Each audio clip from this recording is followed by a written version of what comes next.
आगे देखिए एक खबर और आपको बताता हूं। पश्चिम बंगाल के पूर्व खेल मंत्री अरूप बिस्वास के भाई स्वरूप बिस्वास को पुलिस ने गिरफ्तार कर लिया। वजह टॉलीवुड फिल्म इंडस्ट्री, बॉलीवुड होता है वहां टॉलीवुड बोलते हैं, टॉलीवुड फिल्म इंडस्ट्री और टेलीविजन उद्योग से उगाही के मामले में इनको गिरफ्तार किया गया।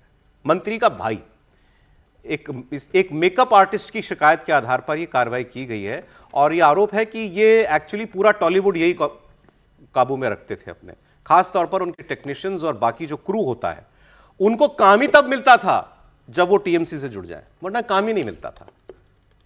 कितना त्रस्त होगा वो पूरा सिस्टम। कोलकाता में एक मित्र से मेरी बात हो रही थी तो वो ये घटना का जिक्र नहीं किया, लेकिन उन्होंने कहा कि दिल्ली में इस बात पर चर्चा नहीं होती कि टॉलीवुड और पॉलिटिक्स का कोलकाता में कितना बड़ा वो है और उसमें ममता बनर्जी और टीएमसी ने कैसा कब्जा वहां पर कर रखा है। इसकी चर्चा आमतौर पर हम लोग नहीं करते, वो क्या करते हैं कटमनी और ये छोटी बातें करते रहते। ये एक बहुत बड़ा वहां पर पूरी इंडस्ट्री कब्जे में, पूरी कब्जे में। जैसा कि तमिलनाडु में डीएमके वर्सेस विजय का जो हो रहा था उतना बड़ा है, लेकिन यहाँ पर पूरी तरह से इनके कब्जे में।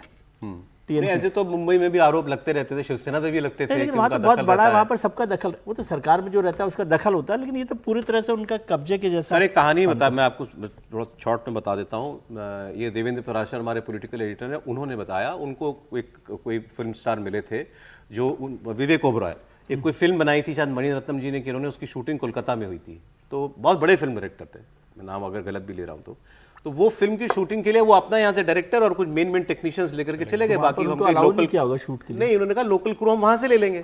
तो लोकल क्रू वहां हायर कर लिया उन्होंने और वो कॉल टाइम करें, वो फर्स्ट लाइट में शूट करते हैं सुबह 6 बजे पहला शॉट। वो तो वहाँ 6 बजे तो सन्नाटा, कोई पहुंचा ही नहीं, आदमी अपना 9 बजे आराम से आ रहे हैं सब। उनका यहाँ साहब यहाँ तो ऐसे ही काम होता है और 5 बजे पैकअप भी हो जाता है। और वो आदमी परेशान हुआ, उसने कहा कि अच्छा मैं काम कीजिए कि आप लोग चले जाइए, मैं अपने क्रू मुंबई से बनवा लूंगा।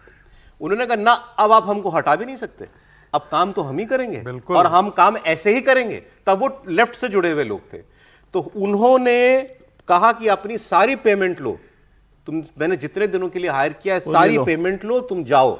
और अब फिर अपना सारा क्रू वापस बुलवाया उन्होंने। एक चीज उन्होंने बताया होगा, शायद आप भूल गए होंगे, वो दोपहर में उनकी दुकानें और बाजार सब बंद रहते हैं और अपने समय से आते हैं और 5 बजे चले जाते हैं। यहाँ तक आप सोच सकते हैं कि जो एडहॉक अपॉइंटमेंट्स होता है जी, आप उनको हटा नहीं सकते हैं, बिल्कुल नहीं हटा सकते हैं। फर्क ये हुआ है सर, उनके जो कर्मचारी लेफ्ट का जो पूरा दबदबा था ना, उससे ट्रेड यूनियंस का एक बड़ा वो एक मजेदार, ये मुंबई में भी आप देख सकते हैं। किस्सा एक बहुत बड़े वहाँ के कलकत्ता के इंस्टीट्यूट के एक ने बताया मुझे कि ठेकेदारी की व्यवस्था ऐसा ही है कि वो बड़ा अधिकारी छोड़िए ना, ठेकेदार ही आगे की ठेकेदारी की व्यवस्था देखता है और आप उसमें कुछ दखल नहीं कर सकते, उनको हटा नहीं सकते। नई चीज और है, ये किसी और राज्य में नहीं होता है, जो अंडे मारे जा रहे हैं ना सर, ये भी यूनिक है बंगाल में, पहली बार ही देखा, कहीं नहीं।